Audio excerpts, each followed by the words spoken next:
Pai, em nome santo de Jesus e pela ajuda do Espírito Santo soberano, Pai,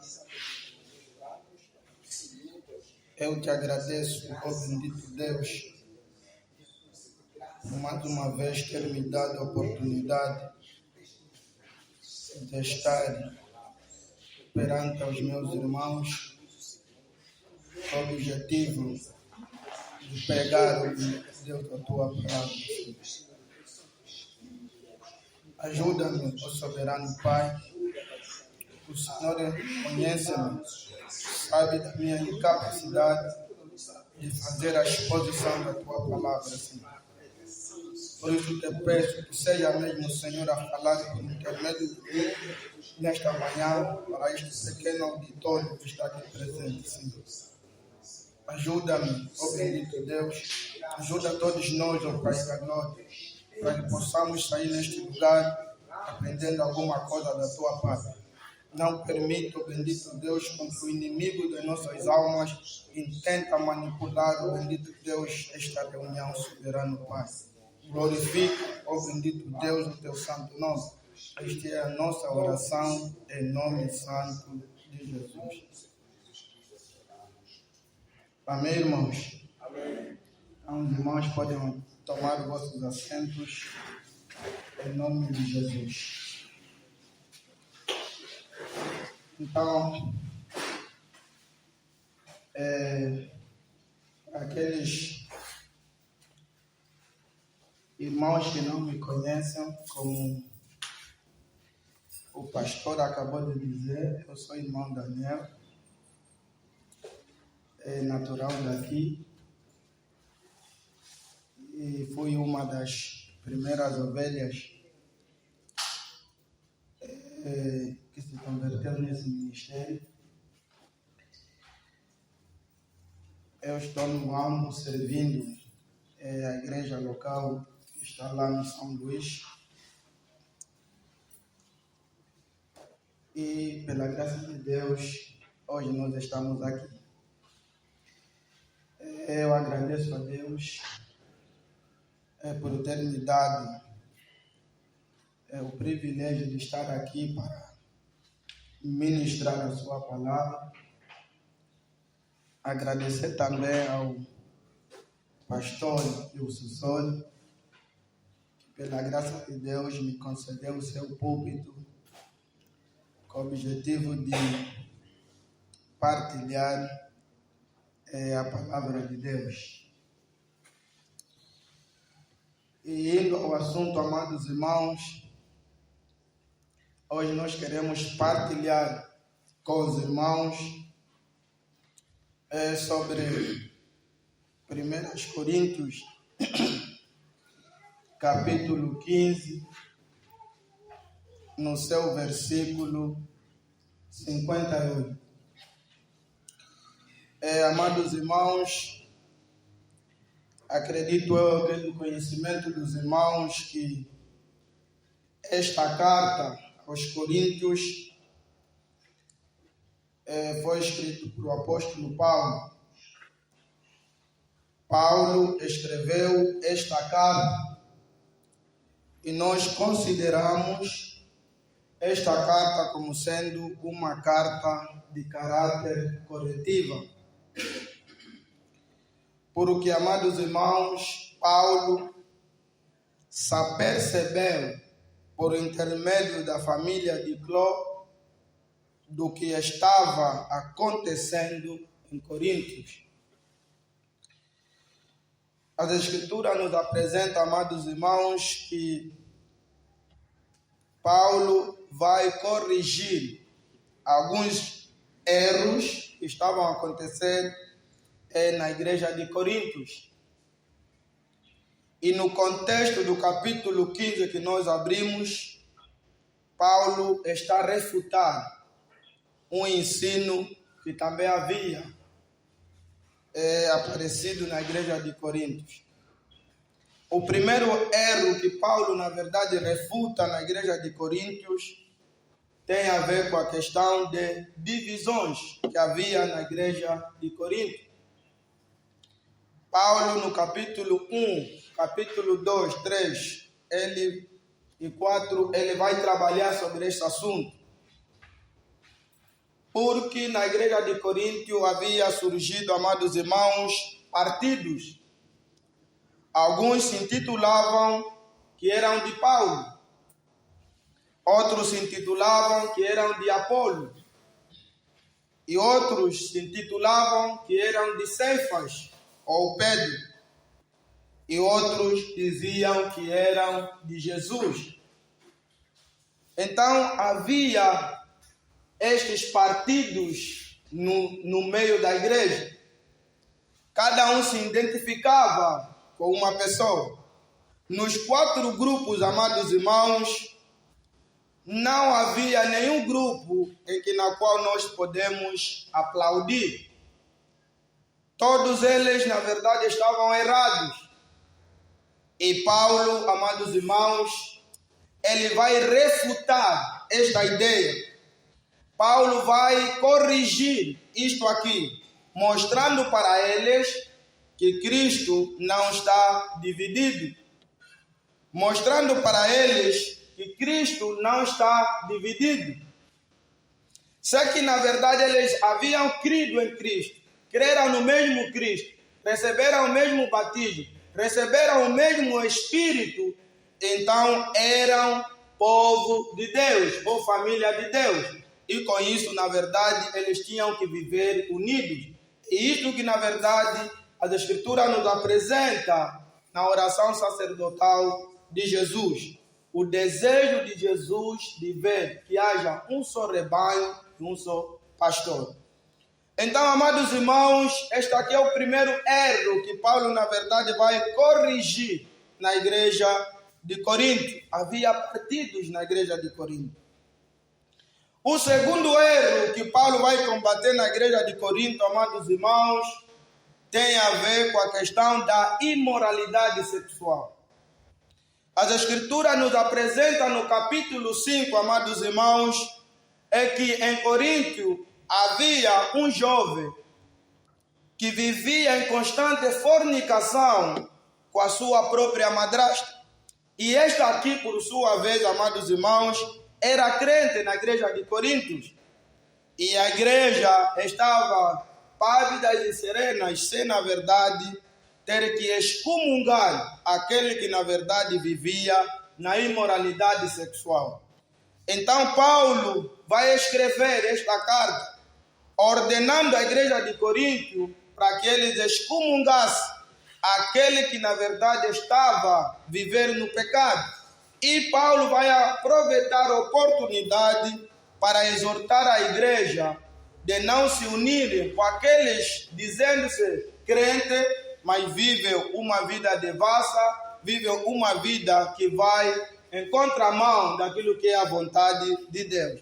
Então, Paulo, no capítulo 5, ele vai trabalhar sobre esse elemento, corrigindo isto que, na verdade, estava acontecendo na igreja que estava em Corinto. E no capítulo 6, amados irmãos, Paulo vai corrigir um outro erro que estava acontecendo na igreja de Corinto. Quando havia problema entre irmãos da mesma comunidade, eles se dirigiam aos tribunais e, na verdade, apresentavam queixa contra os seus próprios irmãos.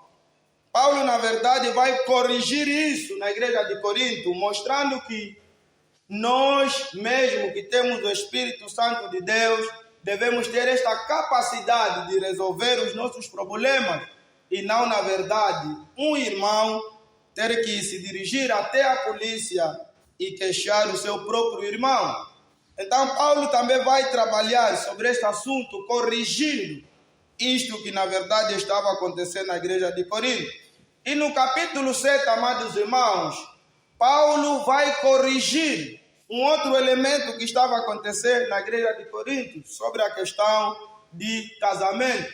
como na verdade poderiam se portar os irmãos em Corinto, aqueles que eram solteiros, de que forma que poderiam se portar aqueles que eram casados, e de que forma poderia se resolver ou tratar a situação daqueles que outrora eram ímpios e eram casados, que depois um dos cônjuges havia se convertido e outro, na verdade, continuava a ser incrédulo. De que forma, na verdade, eles poderiam tratar esses assuntos? Então, Paulo, na verdade, vai instruir a igreja a este respeito. E no capítulo 8, Paulo vai corrigir sobre a questão que havia surgido em Corinto sobre as comidas. Havia, na verdade, este debate sobre comidas, se os crentes poderiam comer aquelas comidas que eram sacrificadas aos ídolos ou não. Então, Paulo vai corrigir essa situação, instruindo a igreja, qual, na verdade, tinha que ser o posicionamento da igreja quanto a esta situação. E no capítulo 9, amados irmãos, nós encontramos a defesa do apóstolo Paulo quanto ao seu apostolado.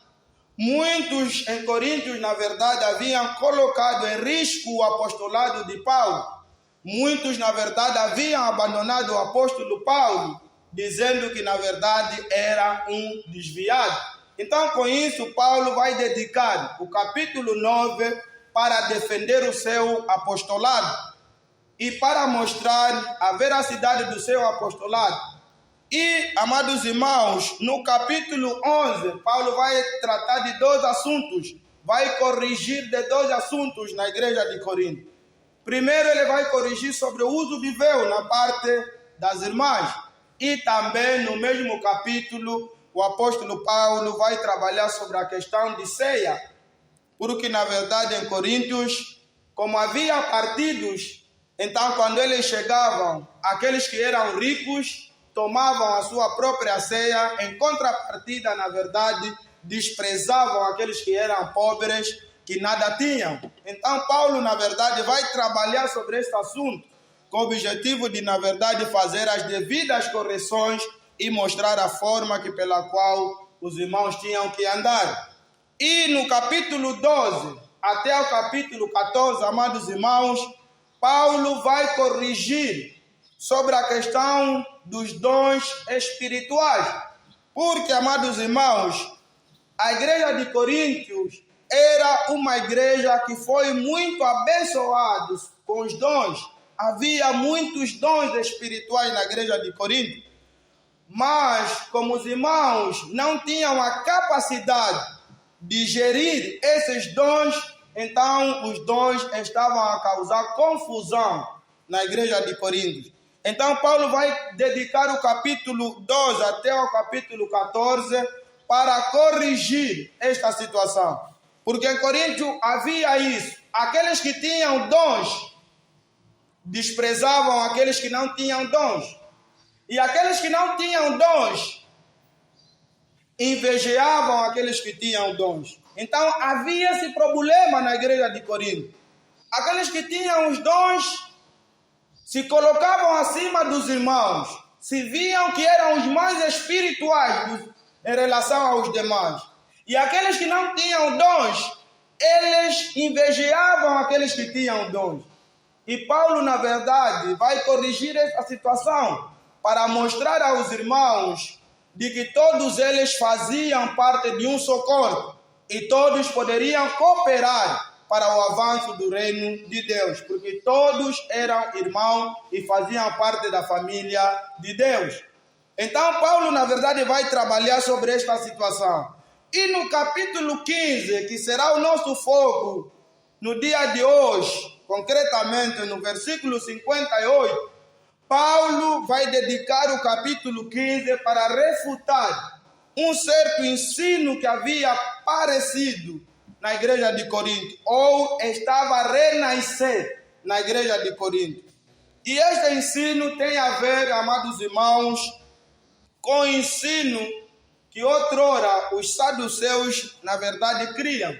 Porque os saduceus é um tipo de partido que, na verdade, não acreditava na ressurreição dos mortos. Então, esta heresia também, amados irmãos, chegou até a igreja de Corinto, onde, na verdade, um certo número de pessoas haviam se levantando dizendo que, na verdade, não há ressurreição dos mortos. Então, surgiu esta palavra que se dizia: comamos, bebamos, porque amanhã morreremos. Então, não tendo ciência ou refutando esta verdade sobre a ressurreição, muitos, na verdade, viviam no pecado, se entregavam ao pecado, porque eles acreditavam que depois da morte já não havia absolutamente nada, indo contra o ensino das Escrituras, que apresenta em Hebreus capítulo 9, versículo 27, ao homem está ordenado morrer uma só vez, depois disso vem o quê? O juízo. Então é isto que, na verdade, as Escrituras nos apresentam. A Bíblia apresenta, amados irmãos, que depois da morte, não é que as coisas acabaram. Depois da morte, as Escrituras nos apresentam que virá o julgamento. Todos nós iremos comparecer diante ao tribunal de Cristo, com o objetivo de, na verdade, sermos julgados. Todos nós vamos comparecer diante ao tribunal de Cristo. Então, depois da morte, haverá ressurreição. Todos, na verdade, serão ressuscitados e, na verdade, alguns hão de herdar o reino dos céus e outros, na verdade, hão de ser lançados no inferno. Então, é esta heresia que estava a surgir na igreja de Corinto, que não havia ressurreição dos mortos. Por isso, amados irmãos, no versículo 12, Paulo vai dizer o seguinte: ora, se prega que Cristo ressuscitou dos mortos, como dizem alguns dentre vós que não há ressurreição de mortos? E se não há ressurreição de mortos, também Cristo não ressuscitou. E se Cristo não ressuscitou, logo é vã a nossa pregação e também é vã a vossa fé. E assim somos também considerados como falsas testemunhas de Deus, pois testificamos de Deus que ressuscitou a Cristo, a qual, porém, não ressuscitou. Se na verdade os mortos não ressuscitam, porque se os mortos não ressuscitam, também Cristo não ressuscitou. E se Cristo não ressuscitou, é vã a vossa fé, e ainda permaneceis nos vossos pecados. Então Paulo vai demonstrar esses todos os elementos, amados irmãos, que nós acabamos de ler. Aquilo que nós chamamos o objeto da nossa fé. As Escrituras aqui estão apresentando, Paulo está apresentando, se Cristo não ressuscitou, então é vã a nossa fé. É inútil a nossa fé. Porque o que testifica que nós somos salvos é a ressurreição de Cristo. Porque se Cristo não ressuscitasse, amados irmãos, isso poderia implicar que Deus não havia recebido a oferta que Cristo deu enquanto ele esteve na cruz. Isto poderia, na verdade, indicar que Deus não havia se agradado do sacrifício de Jesus. Então, se os mortos não ressuscitam, então automaticamente também Cristo não ressuscitou. E se Cristo não ressuscitou, então é inútil a nossa fé. Se Cristo não ressuscitasse, nós não estaríamos aqui reunidos adorando a Deus, porque a ira de Deus permaneceria contra nós. Porque o que nos dá essa certeza que a ira de Deus fora removida é porque Cristo, na verdade, ressuscitou. Isto Deus provando aos homens que ele havia se agradado do sacrifício do nosso Senhor e Salvador Jesus Cristo. E Paulo, na verdade, vai deixar claro à igreja de Corinto de que Cristo ressuscitou, porque foi visto não por uma pessoa, mas por mais de 500 pessoas que contemplaram o Cristo que, na verdade, ressuscitou. Então, Cristo ressuscitou. Então, uma vez que Cristo ressuscitou, nós temos essa plena certeza, porque houve testemunhos, houve pessoas que na verdade viram Cristo que ressuscitou e ascendeu no céu e está sentado à destra do Pai, intercedendo por nós. Então Paulo vai concluir esse discurso no versículo 58, dizendo: portanto, ou seja, em vista de tudo que eu acabei de falar, em vista de tudo que eu acabei de falar sobre a ressurreição de Cristo, então, portanto, meus amados irmãos, sede firmes e constantes, sempre abundantes na obra do Senhor, sabendo que o vosso trabalho não é vão no Senhor. Então, com vista a tudo que eu acabei de falar, meus amados irmãos, estejam firmes. Com vista a tudo que eu acabei de relatar, meus amados irmãos, estejam firmes. Firmeza aqui, amados irmãos, no grego, nos dá uma ideia de uma estátua. A título de exemplo, a estátua do Agostinho Neto, que está na baixa. Aquela estátua está firme ali, amados irmãos. Todos os dias que nós passamos ali, conseguimos contemplar que a estátua está lá, firme, da mesma forma em que na qual nós contemplamos ontem. Então, é esta firmeza que Paulo, na verdade, quer transmitir aos irmãos. Meus amados irmãos, estejam firmes. Firmam-se nestas verdades. Não deixa com que, na verdade, alguém vos tire destas verdades. Firmam-se nestas verdades. Então é isto que, na verdade, Paulo está a mostrar para ele. Sede firmes e constantes. Sede firmes e constantes.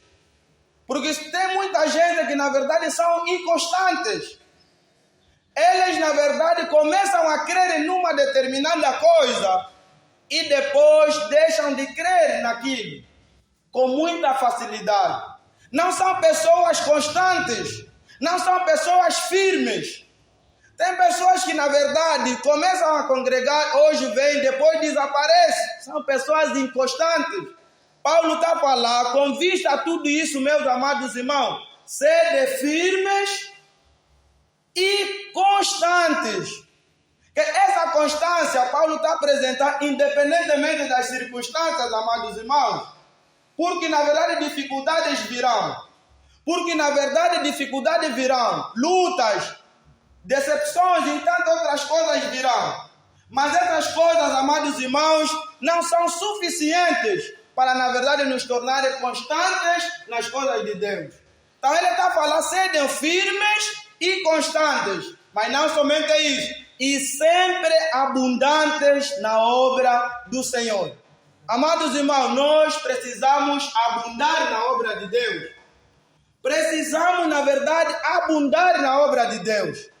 E quando Paulo está a falar de abundar, amados irmãos, ele está a falar de produzir frutos na obra de Deus. Nós precisamos, amados irmãos, produzir frutos na obra de Deus. Olhe ao nosso redor e vê o mundo como está caminhando. Muita gente está perdida, necessitam do Evangelho. E quem, na verdade, deve anunciar o Evangelho a essas pessoas somos nós. E se nós anunciarmos o Evangelho, nós estamos a abundar na obra de Deus. Nós estamos a contribuir no avanço da obra de Deus. Nós estamos a produzir frutos. Então nós precisamos, amados irmãos, produzir frutos, abundar na obra de Deus. E ele vai terminar, sabendo que no Senhor o vosso trabalho não é vão. Não é vão, amados irmãos, o que nós temos feito na obra de Deus, não é vão. Porque nós seremos coroados por Deus. E a coroa que nós vamos receber da parte de Deus é a vida eterna. Então tudo que nós fizermos para o avanço da obra de Deus não é inútil. Por isso que a Bíblia nos apresenta, amados irmãos, é que Deus não é injusto para se esquecer daquilo que nós fizemos ou temos feito em prol do avanço do seu reino. Deus não é injusto. Então, quando você acorda de madrugada para orar, isso não é inútil, não é em vão no Senhor. Quando você se levanta na tua casa para anunciar o Evangelho, isso não é inútil, amados irmãos, no Senhor. Quando você, na verdade, se dedica na obra de Deus, isso não é inútil no Senhor. Isso terá galardão. Isso terá galardão. A questão, amados irmãos, não é só vir congregar. A questão não é só ouvir a palavra de Deus. A questão é você abundar na obra de Deus. É você trabalhar na obra de Deus. É você se destacar na obra de Deus. É você fazer aquelas coisas que vão de acordo com a vontade de Deus. É isto aqui que, na verdade, a Escritura aqui está nos apresentar. Que nós devemos abundar na obra de Deus. Porque no Senhor, o nosso trabalho não é vão. Terá galardão. No Senhor, o nosso trabalho não é vão. Mas esse não é assunto que eu quero comunicar à igreja. Hoje eu não trarei doutrina, mas quero trazer uma breve exortação à igreja. Eu quero falar de correr em vão. Porque se Paulo está a falar, sabendo que no Senhor o nosso trabalho não é vão, o contrário também é verdade, irmão. Tem pessoas que estão a correr em vão. Tem pessoas que estão a correr em vão. Eles até estão a correr, mas estão a correr em vão. Então é esta a verdade que eu quero apresentar à igreja no dia de hoje. Tem pessoas que estão a correr em vão. É sério isso que estou a dizer. Tem pessoas que estão a correr em vão. Estão a correr inutilmente. Eles até não é que estão parados. Eles estão a correr, mas estão a correr em vão. Estão a correr inutilmente. Então é esse grupo de pessoas que na verdade eu quero apresentar no dia de hoje. Hoje nós vamos falar de correr em vão. Vamos começar essa nossa jornada em Gálatas capítulo 2, versículo 2. Vou vos mostrar alguém que se preocupava muito sobre esse assunto de correr em vão. O apóstolo Paulo. Gálatas capítulo 2, versículo 2. Vê o que ele diz. Gálatas 2, 2.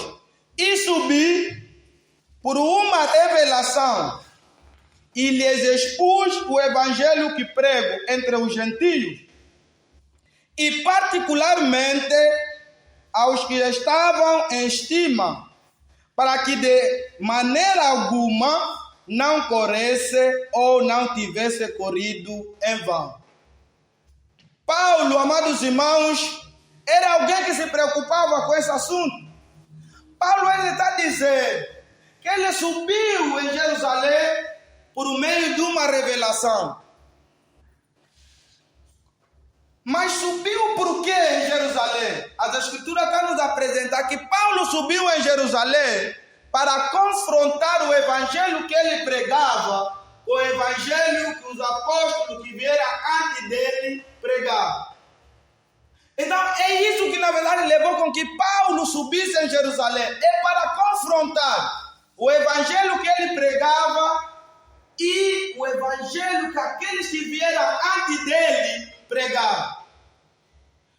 É Paulo, amados irmãos. Paulo é alguém que diz neste livro de Gálatas que o evangelho que ele pregava não recebeu de homem algum. Ele recebeu diretamente do Senhor Jesus. Mas mesmo assim, precisava ser testado este evangelho que ele pregava. Então ele subiu em Jerusalém para, na verdade, comparar o evangelho que ele pregava com aquele que os apóstolos do nosso Senhor Jesus Cristo que estavam em Jerusalém pregavam. Mas por causa de quê? Paulo vai terminar o porquê que ele fez isso. Ele vai dizer para que de maneira alguma não corresse ou não tivesse corrido em vão. Então Paulo diz, para que eu não viesse a correr em vão, eu fiz isso. Para que eu não viesse a correr em vão, eu fiz isso. Amados irmãos, tem pessoas que estão a correr em vão. Tem pessoas que estão a correr em vão. Paulo não falou só isso aqui, amados irmãos. Em Filipenses, também Paulo, na verdade, vai abordar o mesmo assunto. Filipenses capítulo 2, versículo 16. Ele vai dizer assim: retendo a palavra da vida, para que no dia de Cristo possa gloriar-me de não ter corrido nem trabalhado em vão. Vamos só puxar o contexto, amados irmãos, no versículo 12. De sorte que, meus amados, assim como sempre obedecestes, não só na minha presença, mas muito mais agora na minha ausência, assim também operai a vossa salvação com temor e tremor. Paulo vai começar assim, irmãos.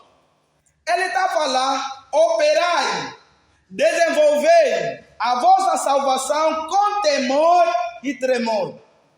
Tem muita gente que não teme a Deus, irmão. Tem muita gente que não teme a Deus. Eles até congregam. Eles até ouvem a palavra de Deus, mas não temem a Deus. Não têm temor de Deus. Por isso que eles, na verdade, fazem coisas que não vão de acordo com a vontade de Deus. Paulo está a falar, desenvolvei a vossa salvação com temor e tremor. Com temor e tremor. Paulo que está a falar que é calvinista, irmão. Ele crê na soberania de Deus. Paulo era monergista, que crê que a salvação começa em Deus e termina em Deus. Este Paulo que está a falar aqui, desenvolvei a vossa salvação com temor e tremor. Desenvolvei a vossa salvação com temor e tremor. Então, Paulo aqui está a apelar sobre a responsabilidade humana. Você tem responsabilidade quanto à tua salvação. Você tem a responsabilidade. Muitos se escondem por detrás deste termo, salvo uma vez, salvo para sempre. Isso é verdade. Salvo uma vez, salvo para sempre. Mas isso não pode te dar prerrogativa de você viver no pecado. Você vai no inferno. Isso não pode te dar prerrogativa de você viver no pecado. E isso vai te levar no inferno. É sério isso que estou a dizer. Por isso que ele está a falar, desenvolvei a vossa salvação com temor e tremor. Agora vem, logo em seguida, o que ele vai dizer no versículo 3. Porque Deus é que opera em vós, tanto querer como efetuar segundo a sua boa vontade. Ele aqui vai falar da soberania de Deus. Porque Deus é que opera em vós, tanto querer como efetuar segundo a sua boa vontade. Então, esse texto você liga com o versículo 12. Quando ele fala, desenvolver a vossa salvação com temor e tremor. Ou seja, só na verdade terá temor e tremor perante a Deus aquele que tem o Espírito Santo de Deus. Aquele que Deus está a operar no seu coração. Somente esse que terá o temor de Deus. Aqueles que o Espírito Santo não está a operar em seus corações, esses aqui não podem ter temor a Deus. Não podem temer a Deus. Vão continuar a viver no pecado. É ser isso. Então é isso que ele está a falar. Deus é que opera em vós. Tanto querer como efetuar segundo a sua boa vontade. É Deus que na verdade faz isso. Continuando, no versículo 14. Fazei todas as coisas sem murmurações, nem contendas. Ele vai falar, fazei todas as coisas sem murmuração, nem contenda. Tem pessoas que na verdade vivem em murmurações. Tem pessoas que vivem murmurando. Paulo está a fazer todas as coisas sem murmurações e contenda. O que levou com que o povo de Israel, muitos deles que saíram no Egito, não entrassem na terra prometida e Deus lhes matasse no deserto, é murmuração, irmão. Eles murmuraram contra Deus, murmuraram contra Moisés, murmuraram contra aqueles que na verdade estavam à frente a lhes dirigir. Com isso, na verdade, causou ira na parte de Deus e Deus lhes matou no deserto. A Bíblia está a falar, fazei tudo sem murmuração nem contenda. Muita gente diz assim, que o Cristo começa a murmurar que o cristianismo está difícil, e daí? Isso te dá prerrogativa de você ter que se lançar na cama para você ser possuída por um descrente. E daí? Se o cristianismo está difícil, e daí? Isso te dá o direito de você ter que se lançar numa cama com uma ímpia. E daí? Se o cristianismo está difícil. Que parte das escrituras que apresenta que o cristianismo será fácil? Ainda você me mostra que parte nas escrituras que a Bíblia diz que o cristianismo será fácil. Então muita gente vive na impiedade, vive murmurando contra Deus, reclamando sobre as suas vidas a Deus toda hora. E na verdade usa isso como prerrogativa para viverem no pecado. Você vai no inferno, irmão. Você vai no inferno. A Bíblia está apresentando: fazer todas as coisas sem murmuração nem contenda. Fazer todas as coisas sem murmuração nem contenda. É isso que a Bíblia está apresentando. No versículo 15: para que sejais irrepreensíveis e sinceros, filhos de Deus, inculpáveis no meio de uma geração corrompida e perversa, entre a qual resplandeceis como astros no mundo. Então ele está falando, liga esse texto com o texto que nós acabamos de ler. Ele aqui está falando: se vocês fazerem todas as coisas sem contenda nem murmuração, então vocês serão de fato filhos de Deus vivo. Ou seja, vocês vão evidenciar que são filhos de Deus vivo. E ao evidenciar que vocês são filhos de Deus vivo, então isso vai vos diferir das pessoas que vivem no mundo, que não têm Deus. Então vai se cumprir aquilo que Malaquias capítulo 2 diz: outra vez vereis a diferença entre aquele que serve e aquele que não serve a Deus. Então você vai se diferenciar das pessoas que vivem no mundo que não tem Deus. Você vai se diferenciar com as pessoas que vivem no mundo que não adoram a Deus. Hoje em dia, amados irmãos, não há diferença entre ímpios e crentes. Tudo a mistura, Sodoma e Gomorra. Não podes, na verdade, identificar. Tudo a mistura. Não, nunca foi assim, irmãos. Sempre houve diferença entre aqueles que servem a Deus e aqueles que não servem a Deus. Então, para vocês serem irrepreensíveis, filhos de Deus vivo, inculpáveis, em que o mundo, na verdade, não pode vos culpar, então vocês devem fazer todas as coisas sem murmurações e nem contenda. Desenvolvam a vossa salvação com temor e tremor. É isso que, na verdade, vai vos diferir do mundo. É isso que vai demonstrar que verdadeiramente vocês são filhos de Deus. É isso. Então é isso. Então, para terminar, ele vai falar no 16: retendo a palavra da vida, para que no dia de Cristo possa gloriar-me de não ter corrido nem trabalhado em vão. Esse é o desejo de todo pastor. Quando Cristo vir, vendo, na verdade, todo o seu rebanho sendo salvo. Esse é o desejo de um verdadeiro pastor. Por isso que o verdadeiro pastor, ele acorda de madrugada para orar a favor das suas ovelhas. Ele é vida esforço de, na verdade, visitar as suas ovelhas, instruindo no caminho de Deus, para que naquele dia ele possa se alegrar, vendo que os seus filhos foram salvos, vendo que o seu rebanho foi salvo. Isso é o desejo de todo e qualquer verdadeiro pastor. Por isso que ele chora. Agora será doloroso eu acordando de madrugada, orando, evitando esforço, para que aqueles que pela qual o Senhor colocou sobre o meu cuidado se salvem, e naquele dia eu vejo todos eles indo no inferno. E eu sentar e dizer: pô, trabalhei em vão. Trabalhei inutilmente. Tudo o que eu fiz foi inútil.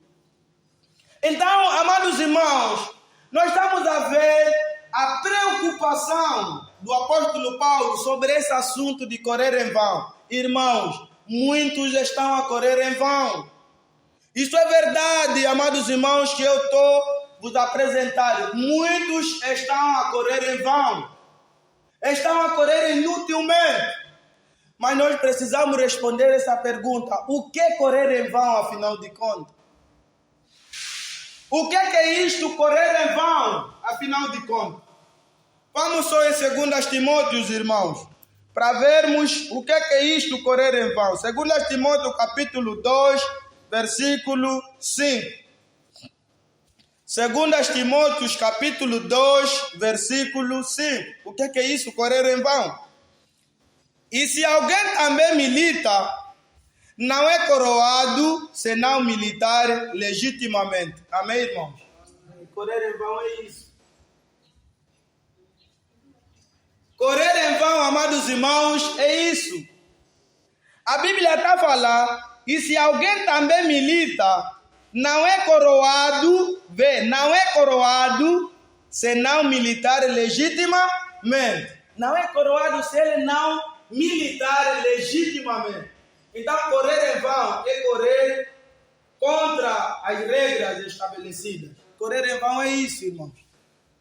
Correr em vão é você correr em contramão das regras estabelecidas. No cristianismo, amados irmãos, nós não precisamos inventar nada, tudo já está escrito.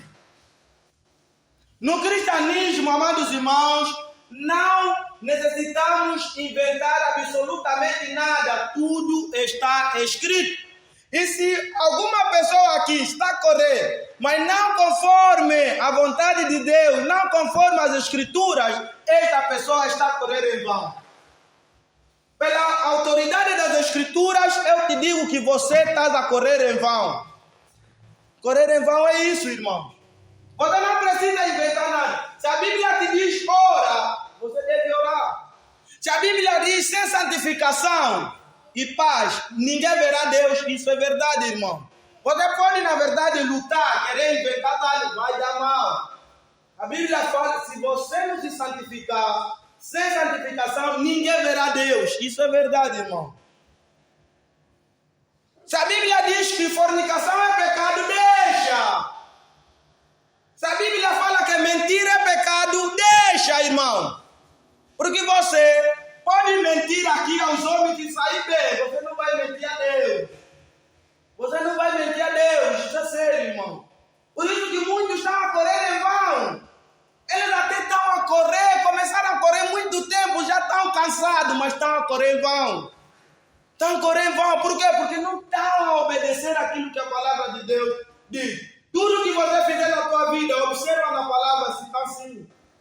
Lê as escrituras para ver se é a vontade de Deus ou não. Muitos estão a correr em vão. Eu espero que essa aqui não é tua situação. Porque muitos aqui estão a correr em vão, irmão. Muitos no cristianismo estão a correr em vão. Então, correr em vão é isso. É você correr em contramão das regras que Deus estabeleceu. É isso que é correr em vão. Muitos estão a correr em vão. Então, isso é questão de reflexão, amados irmãos. Eu creio que Deus, na verdade, colocou sentido no nosso corpo para nos ajudar a refletir. E na medida que eu vou fazendo a exposição, amado, vai refletindo sobre a tua vida. Porque você se conhece melhor. Vai refletindo sobre a tua vida. Porque a única pessoa que se conhece é mesmo você e teu Deus. A Bíblia fala em Provérbios capítulo 15, versículo 3. Os olhos do Senhor estão em todo lugar contemplando os bons e os maus. Deus te conhece. Sabe aquilo que tem sido a tua vida, mas não é só Deus. Você também sabe. Então, é isto aqui, amados irmãos, correr em vão. É alguém, na verdade, correr em contramão das regras estabelecidas por Deus. Tudo que você for fazer, amados irmãos, está escrito aqui nas escrituras sagradas. Está escrito aqui na palavra de Deus. Tudo que você for a fazer. Agora, amados irmãos, vamos mostrar nas escrituras uma pessoa que correu bem. Capítulo 4 de 2 Timóteo. Eu vou vos apresentar um que correu bem. Capítulo 4, vamos começar no versículo 6.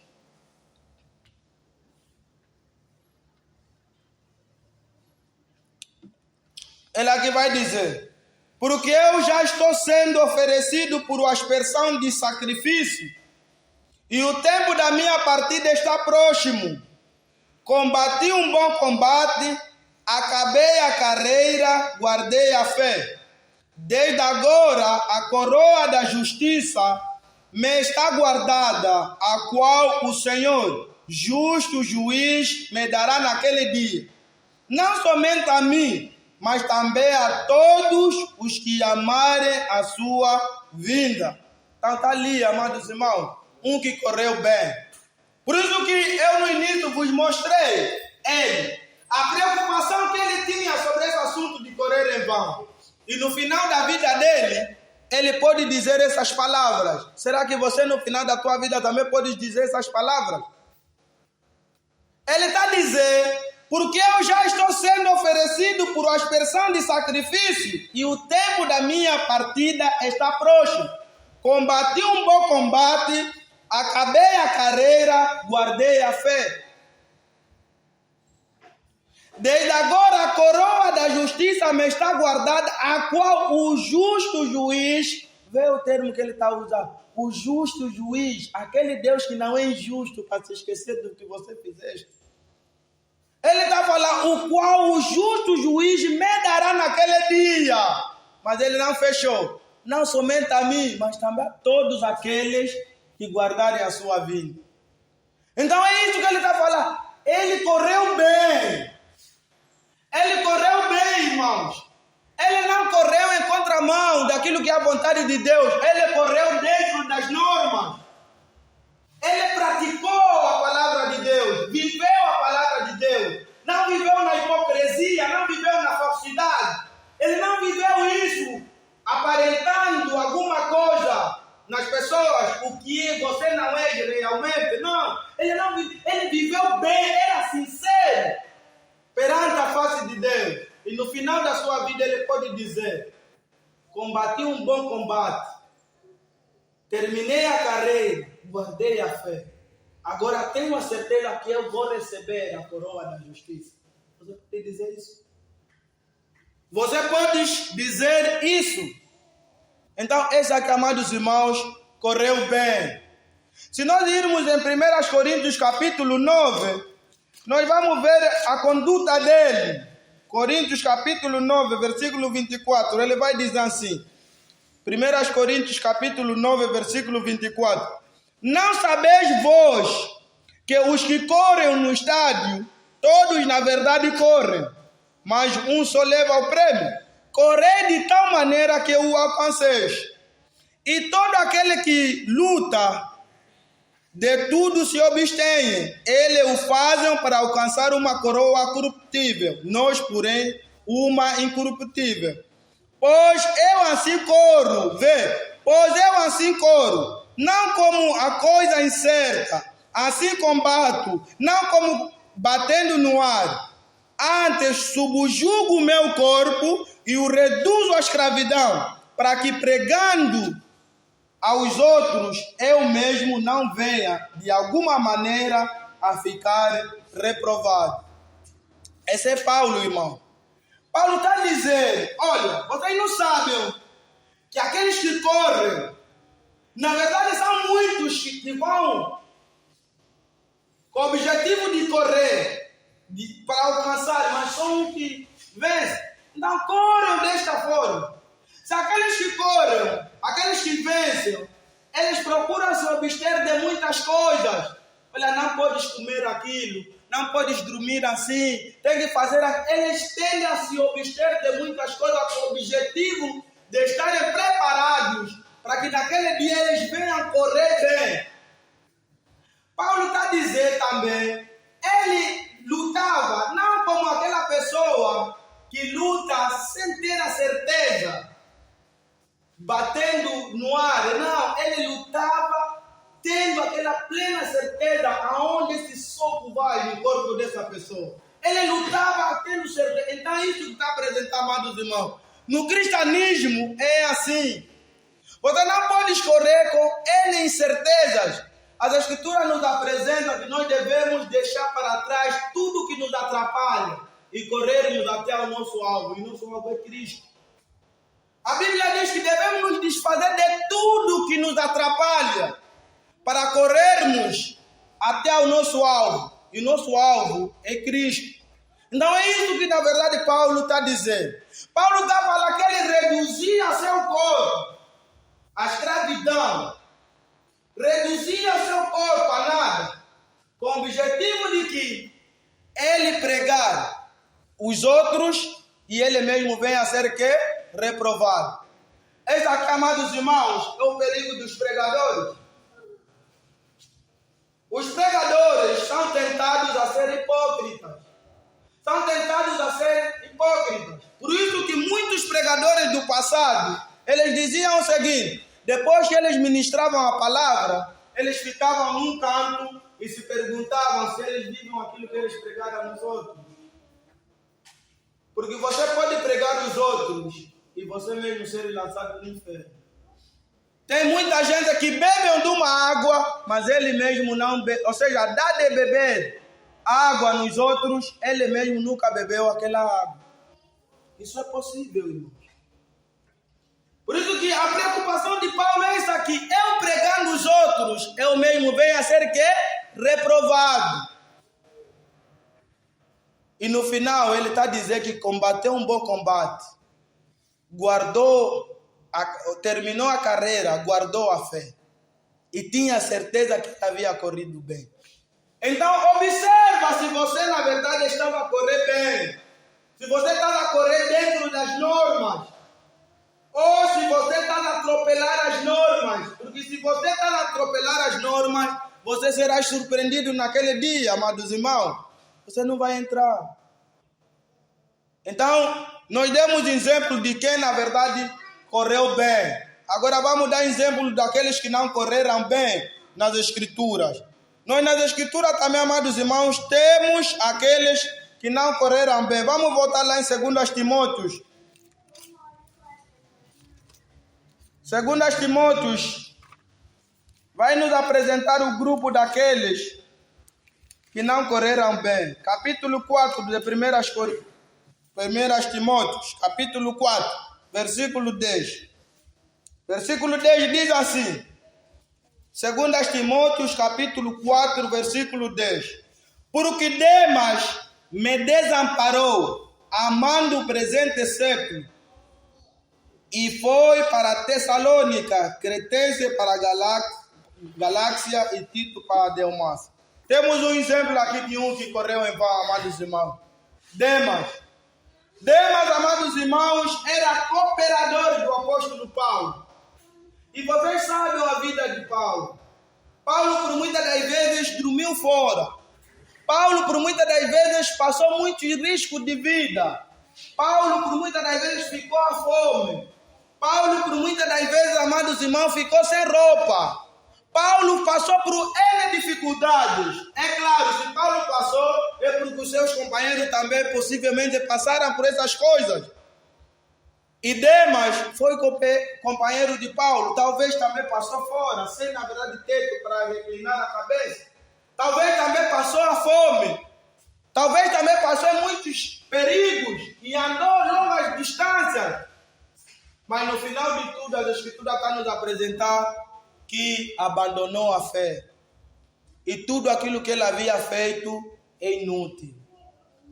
Tudo aquilo que ele havia feito é inútil, irmão. Então é isso que na verdade nós vemos. Este aqui correu em vão. Como nós sabemos que ele foi companheiro de Paulo? É só você ir em Filemão capítulo 1, versículo 24. Ele vai falar: Marcos, Aristarco, Demas e Lucas, meus cooperadores. Era cooperador de Paulo. Paulo aqui lhe cita como sendo seu cooperador. Mas amou o presente século. E por amar o presente século, então, na verdade, amados irmãos, se que morreu assim foi no inferno. Foi no inferno. Então é um exemplo, amados irmãos, de alguém que correu em vão. Mas não é somente esse. Vamos também em Mateus 27. Tem mais um que correu em vão, irmão. Que correu inutilmente. Mateus 27. Mateus capítulo 27. versículo 3 a 5, diz assim: Então Judas, o que o traíra, vendo que fora condenado, trouxe arrependido as 30 moedas de prata aos príncipes dos sacerdotes e os anciões, dizendo: Pequei traindo sangue inocente. Eles, porém, disseram: Que nos importa isso? Isso é contigo. E ele, atirando para o templo as moedas de prata, retirou-se e foi-se enforcar. Está ali, amados irmãos, um também que correu em vão, Judas. Judas correu em vão, irmão. Judas andou com Jesus. Judas andou com Jesus, irmão. Tem um dos discípulos de Jesus que chegou próximo de Jesus e disse: Mestre, eu quero te seguir. Jesus disse: Olha, a raposa tem sido para reclinar a cabeça, mas o Filho do Homem não tem. Cristo, na verdade, muitas das vezes passou a noite fora. Cristo, muitas das vezes, passou fome, andou distâncias, passou muitas coisas. E Judas também, amados irmãos, passou essas todas as coisas porque andava com Jesus. Judas andava com Jesus. Mas Judas foi no inferno, irmão. Judas foi no inferno. Por quê? Porque Judas corria em contramão às regras. Ele não corria dentro das normas. Por isso que a Escritura nos apresenta que ele era o tesoureiro de Jesus. Ele roubava o dinheiro. E a Bíblia fala que os ladrões não vão herdar o reino dos céus. Judas andava em contramão daquilo que é a vontade de Deus, irmão. Ele vivia no pecado. Mas andava com Cristo. Estava sempre com Cristo. Rindo, brincando. Mas andava no pecado. E o final dele é quê? Inferno, irmão. Estará lá a queimar para todo sempre. Estará lá a queimar para todo sempre. Então controla a tua fé. Como você está andando? Você está andando bem. Você anda conforme a vontade de Deus. Reflita, irmão. Reflita. Esse aqui, na verdade, andou em contramão daquilo que é a vontade de Deus. Foi no inferno. Porque roubava, fazia coisas que não vão de acordo com a vontade de Deus. E o meu último texto que quero abrir com os irmãos é Mateus 7, irmãos. Lá também tem um grupo que, na verdade, também correram em vão. Mateus 7, versículo 21 até o versículo 23. Mateus 7, 21 a 23 diz: Nem todo o que me diz Senhor, Senhor entrará no reino dos céus, mas aquele que faz a vontade do meu Pai que está nos céus. Controla bem, irmãos. Ele está falando: nem todo que me diz Senhor, Senhor vai entrar, mas só vai entrar aquele que faz a vontade do quê? Do Pai dele que está no céu. Muitos me dirão naquele dia: Senhor, Senhor, não profetizamos nós em teu nome? Em teu nome não expulsamos demônios? Em teu nome não fizemos muitas maravilhas? E então lhes direi abertamente: nunca vos conheci. Apartai-vos de mim, vós que praticais a iniquidade. Está ali, irmão. Um grupo de pessoas que correram em vão. Quando eles estavam a falar: Senhor, Senhor, em teu nome nós profetizamos, será que estavam a mentir? Não, irmãos. Ele não está a mentir, está a falar mesmo a verdade. Em nome de Deus mesmo eles profetizavam. Então falar que expulsamos o demônio, não está a mentir, está a falar mesmo verdade. Eles expulsavam mesmo o demônio. Então falar que em teu nome operava maravilha, é verdade, irmão. Eles operavam mesmo maravilha, mas o que você deve entender, que milagre não evidencia a salvação. Os dons não evidenciam a salvação. Eu posso estar aqui a pregar e no final de tudo ser lançado no inferno. Porque Deus pode usar um ímpio para comunicar a sua palavra. Então, essas coisas, amados irmãos, nunca evidenciam a salvação de ninguém. Eles faziam essas coisas.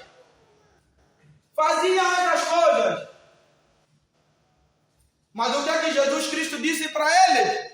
Apartai-vos de mim, porque eu nunca vos conheci. Mas onde estava o problema? Porque vós que praticais a iniquidade. O problema estava ali. Eles pregavam, profetizavam, expulsavam demônios, em contrapartida viviam o quê? No pecado. Cometiam o quê? Iniquidade. O problema estava ali, irmãos. Estavam a correr em vão. Estavam a correr em contramão daquilo que é a vontade de quê? De Deus. Eles estavam a correr em vão. Se você vives no pecado, mas também congrega, não se coloca a falsa esperança. Se você mesmo morrer, vai no inferno. Porque tem pessoas que dizem assim, não, eu mesmo como congrego, e a Deus mesmo naquele dia vai me entender. Você está muito mal enganado, irmão. Você vai arder no inferno. Porque você só vai ouvir palavras feias. Esse grupo de pessoas só ouviram palavras feias da parte de Jesus. Apartai de mim, malditos, para fogo eterno preparado para o diabo e seus anjos. Só ouviram palavras feias da parte de Jesus. Então, se porventura, amados irmãos, tem alguém aqui que está correndo em vão, se tem porventura alguém aqui que está a andar mal, ainda há esperança para ti, irmão. O que você deve fazer é que se arrependa dos teus pecados. Porque as mãos de Jesus ainda estão abertas, dizendo, vinde a mim todos vocês que estão cansados e sobrecarregados, eu vos aliviarei. Cristo ainda está chamando, vinde a mim. Quantos de vós que estão a dizer que basta o pecado? Eu já cometi muitos pecados, eu já fiz muitas coisas que não agradam a Deus, eu quero parar com essa vida. Quantos de vós que estão a dizer isso?